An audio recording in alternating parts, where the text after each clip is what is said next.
Isa ka ba sa mga kumakain ng paa ng manok? Dapat mo itong malaman dahil hindi lang ito masarap, kundi marami pa tayong makukuhang magagandang benepisyo na makakatulong sa ating kalusugan.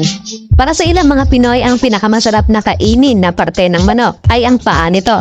Mas masarap ito at naging sikat ito bilang isang street food.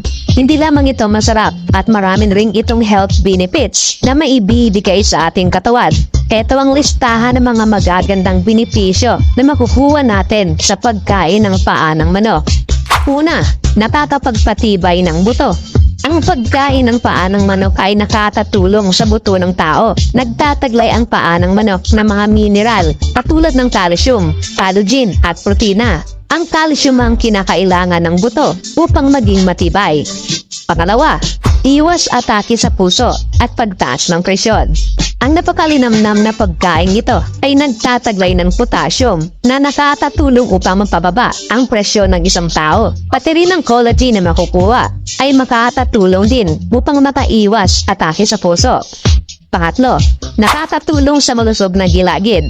Ang ibang tao ay nasisiyahan sa pagmuya ng paa ng manok dahil sa pagkamalagkit nitong pakiramdam. Alam niyo ba ang mga sustansya na makukuha dito ay malaking tulong din sa gilagid dahil ito sa amino acid, collagen at ilan pang substansya na parang gelatin. Pangapat, pinapatibay ang immune system upang hindi magkasakit.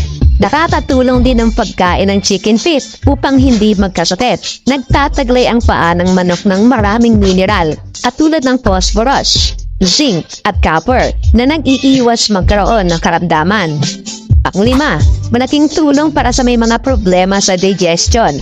Ang masarap at maninamnam na pagkain ng paa ng manok ay nakakatulong din sa metabolismo ng katawan upang magkaroon ng maayos na digestion dahil sa mga mineral na nakapaloob dito.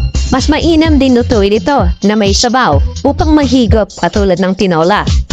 Alam niyo ba na kapag kayo ay kumain ng chicken feet, ay mas magiging maaliwalas ang inyong itsura at mas babata kayong tignan. Ang bahaging ito kasi ng manok ay siksik sa collagen na siyang kailangan ng ating balat upang maging maganda at malusog.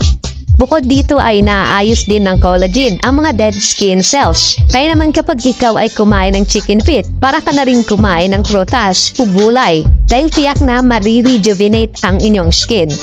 Sa mga hindi naman kumakain ng chicken feet, panahon na para ito ay inyong kahihigan upang ang mga nabanggit na benepisyo ay inyong matamo.